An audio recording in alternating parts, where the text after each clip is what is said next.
Good morning mga katiwala. Welcome po sa Kiraray digdi sa tuyang programang Diyos Bago ang Gabos. Digdisan na po yan sa Radyo Veritas Legazpi, ang istasyon kan sa tuyang diocese, totoong serbisyo, misyon, nin paglao.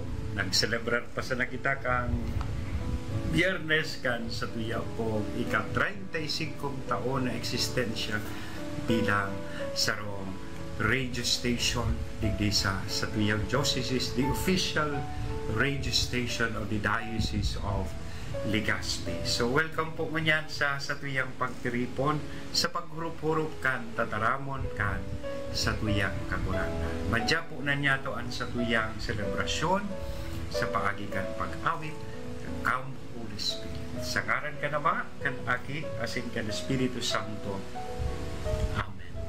Come, Holy Spirit, within you. Come, Holy Spirit, we pray. Come with your strength and your power. Come in your own special way. Come like a spring in the desert. Come to the weary of souls. Lord, let your sweet healing power touch us and make us whole. Glory be to the Father, glory be to the Son, glory be to the Spirit, now and forever. Amen. Sa ngaran ka nama, kan Aki, asin kan Espiritu Santo. Amen. Good morning mga katiwala. Marata na kita. Maghinanyog kan tataramon kan sa tuyang kagurangan sa mga tiga-abot kairing sa tuya pong signal, asin broadcast. Good morning po. Magbarango na po nantan sa tuyang aldaw sa paghurup-hurup kan tataramon ng Diyos. Tanganing inipuan sa tuyang maging giya, inspirasyon, asin kusog sa aldaw na ini. Ngunyan hinanyuguntaan Ebanghelyo para sa aldaw na ini ni Miyerkules, Disyembre 10. Aldaw ni Miyerkules. Ang Ebanghelyo, hali sa Ebanghelyo ni San Mateo, Kapitulo 11, versikulo 28 hasta 30. Madya kamo sako, kamo gabos na napapagal, asin nagagabatan, ulita kamo sa kuyang tatauanin kapahingaloan. Paasano nindoan sa kuyang sakan, asin mag-adal kamo sako. Kulita ako mahuyo, asin mapakumbaba an puso. An kapahingaloan mapapasaindong mga kalag. Kulitan sa kuyang sakal, magian na paasanon, magian siringman, an sa kuyang ipinapadara.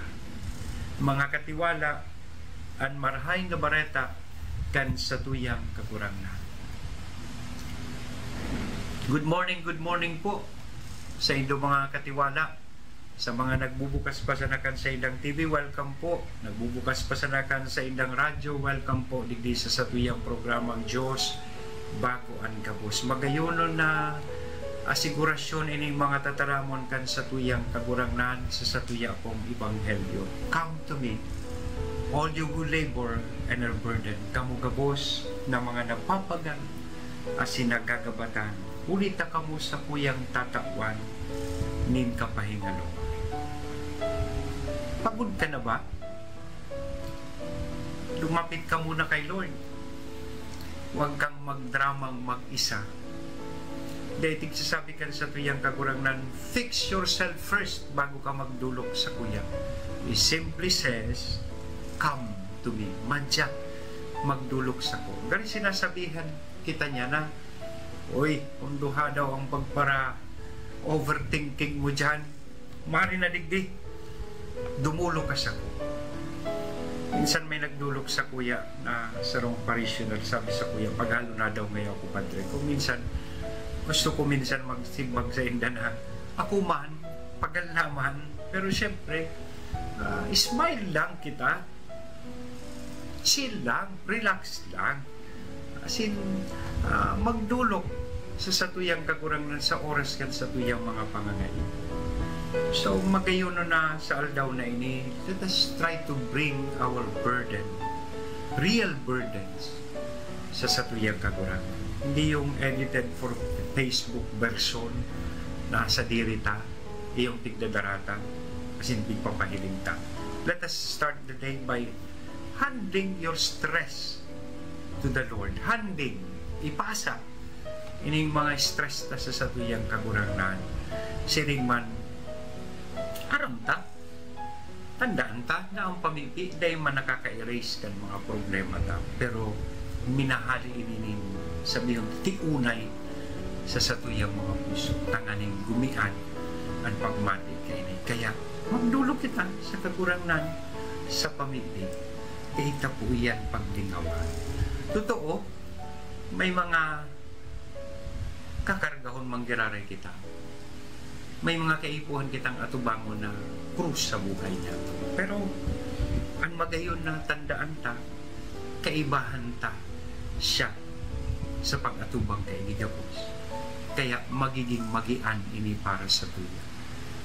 Jesus says, His yoke is easy and His burden light. Not because life suddenly becomes perfect, but because He carries the heavier side. So mas magabat iupuan sa iyang kinakarga.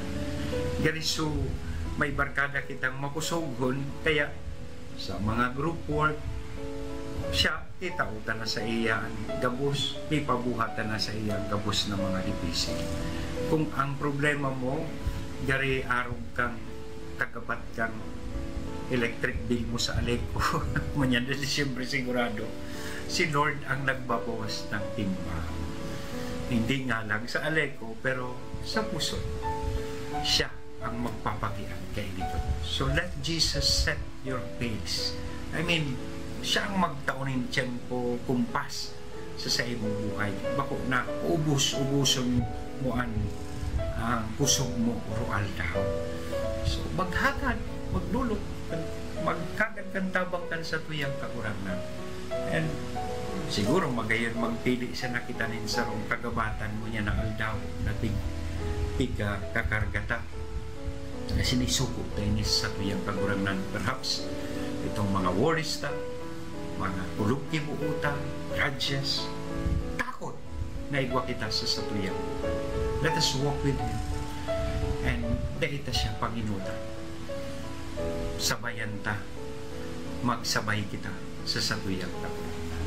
So, sa kadakulan man na hinaharap ta, magtrabaho man, pamilya, sa ministry, apostolate, sa parokya, kasabay na isabay ta na ang traffic, Jesus today is offering not a escape, but He is offering a companionship. Come, sabi niya, rest and walk with me.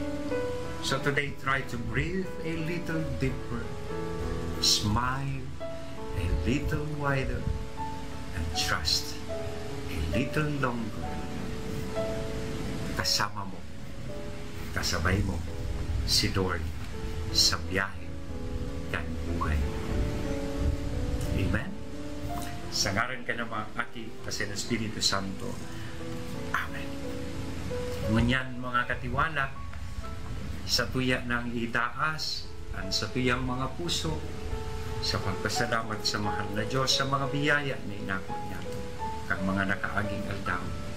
Siringman, itaas niya to kasabay kay niyan sa tuyang mga pangangaipo nin marhay na salo, pusog, tanganing may sa buhay niya to, ang sa iyang mga tatarang.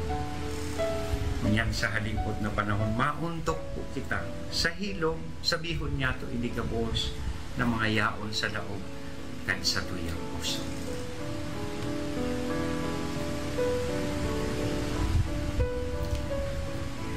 Ngunyan, mga katiwala, sa tuya ng pamibion ang pamibi na itinukdo sa to yan sa tong kagurangan. Ama niya mo, nayaon sa langit, pabanalon ang ngaran mo, magdatong ang kahadean mo, mangyari ang buot mo sa daga nin siring sa langit, ang sa mong kakanon sa ruwal daw, itao mo sa buya mo yan, asing patawadon mo kami sa samong mga kasalan, siring na pinapatawad niya mo ang mga nagkakasala sa buya, asin haray kami pagdaraha sa sugod, kundi agawa kami sa maraot.